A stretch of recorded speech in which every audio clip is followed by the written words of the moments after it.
नमस्कार मु कैप्टेन ओमकार। तो गत काली आम ओडिशार जने सुनाम धन्य गायिका शांतिलता बारिकर देहांत हो जाइए।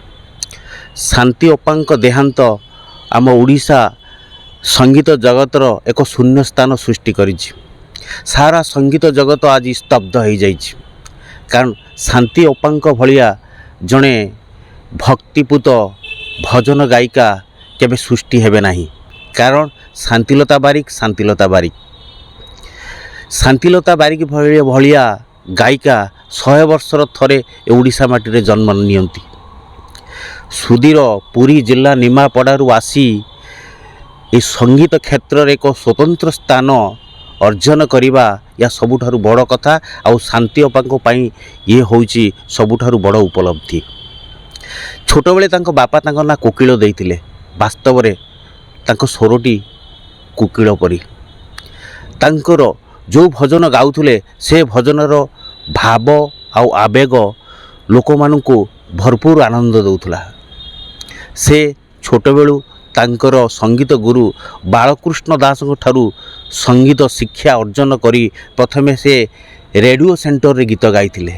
ता परकु पर से आउ पछकु फेरी नथिले। गोटाए परे गोटाए भक्तिपूर्ण भजन सारा ओडिशावासी को अर्पण करथिले।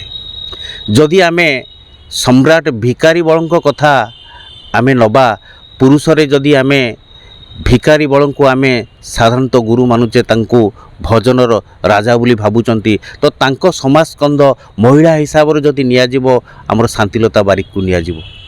कारण शांतिलता बारिकर भजन एते मर्माहत मनुष्य को करे जे केबे वर्णना करिबा असंभव। तांकर गीत तांकर स्वर आज भी कान रे गुंजीरण हुए। भगवान जगन्नाथ मु प्रार्थना करुची शांति अप्पांकर आत्मा को सद्गति प्रदान करंतु, तांको परिवार को शांति रे रखंतु। शांतिलता बारिक ए दुनिया रे नाहंती सत, सबुदिन आमर मने रहिबे एवं मने रहिबे आउ रहिथिबे। से जो गारिमा तांकर जो कला तांकर जो भजन छाड़ी देइचंती, आजी अछि काली रहिबो, सबुदिन रहिथिबो। जय जगन्नाथ।